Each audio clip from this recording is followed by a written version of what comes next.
नमस्कार भक्तों, स्वागत है आपका स्पिरिचुअल वर्थ कथा में।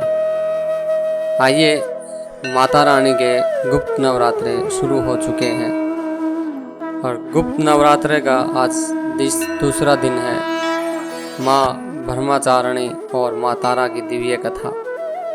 ओम हेम ह्रीम क्लीम चामुंडाय विचे, जय माता दी। गुप्त नवरात्रि का दूसरा दिन माँ दुर्गा के ब्रह्मचारिणी स्वरूप को समर्पित माना जाता है। तांत्रिक साधना की परंपरा में इस दिन 10 महाविद्याओं में से माँ तारा की आराधना का भी विशेष महत्व बताया जाता है। यह दिन तप, संयम, ज्ञान, आत्मबल और दिव्य शक्ति प्राप्त करने का प्रतीक माना जाता है। आज की कथा में हम जानेंगे कि माँ ब्रह्मचारिणी कौन है, उन्होंने इतना कठोर तप क्यों किया और माँ तारा का महत्व क्या है, और गुप्त नवरात्रि के दूसरे दिन दुर्गा सप्तशती के दूसरे अध्याय का पाठ क्यों किया जाता है। प्राचीन समय की बात है जब राजा दक्ष ने भगवान शिव का अपमान किया और माता सती ने अपने पिता के यज्ञ में योगाग्नि द्वारा अपना शरीर त्याग दिया। तब पूरा ब्रह्मांड शोक में डूब गया। भगवान शिव विरक्त होकर समाधि में चले गए।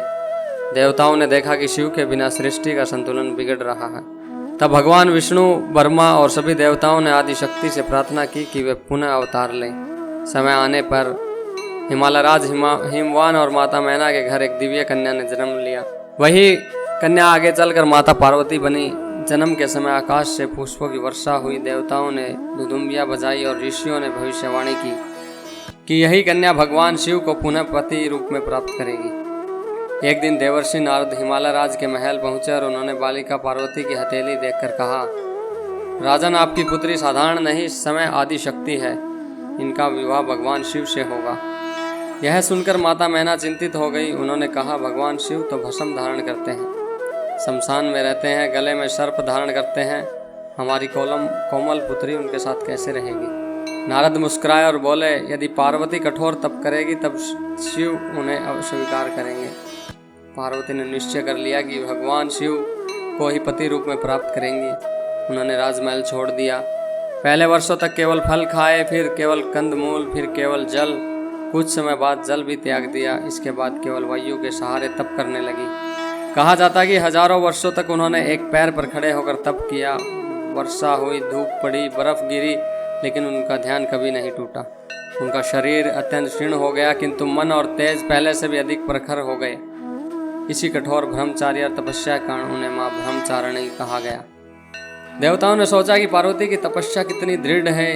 इंद्र ने अनेक बाधाएं भेजी। कभी भयंकर आंधी आई, कभी वर्षा हुई, कभी वन्य पशु उसके सामने आए, लेकिन पार्वती अडिग रही। उनकी साधना देखकर स्वयं ब्रह्मा जी प्रकट हुए और कहा कि देवी, आपकी तपस्या से तीनों लोग प्रसन्न हैं, आपको भगवान शिव अवश्य प्राप्त होंगे।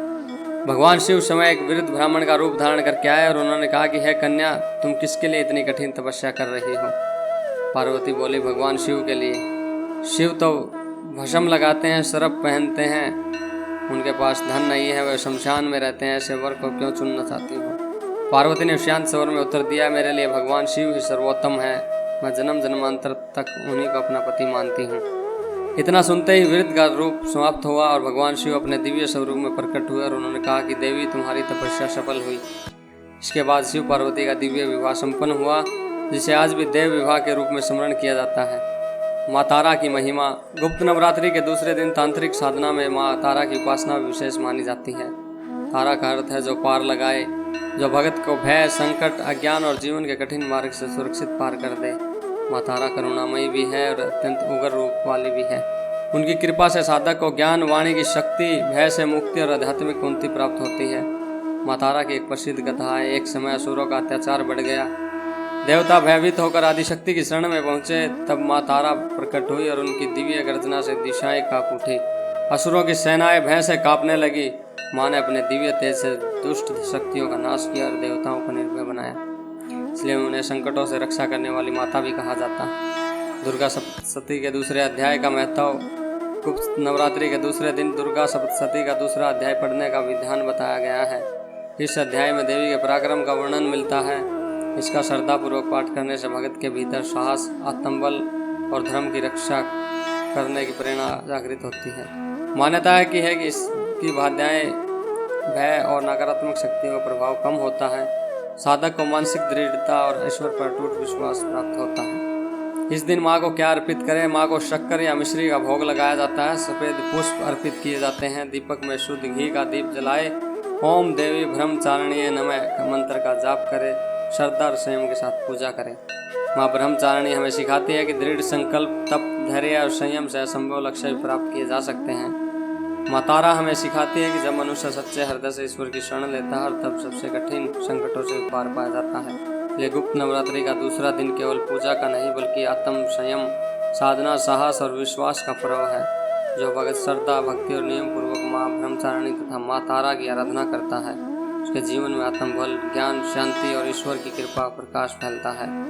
जय माँ वैभवचारिणी, जय माँ ब्रह्मचारिणी, जय माँ तारा, जय माता दी।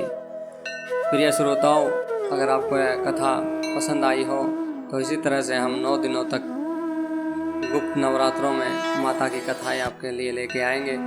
और आप हमारे चैनल को सब्सक्राइब करें, लाइक करें, कमेंट करें और अपने परिवारजनों और रिश्तेदारों के साथ साझा करें। धन्यवाद।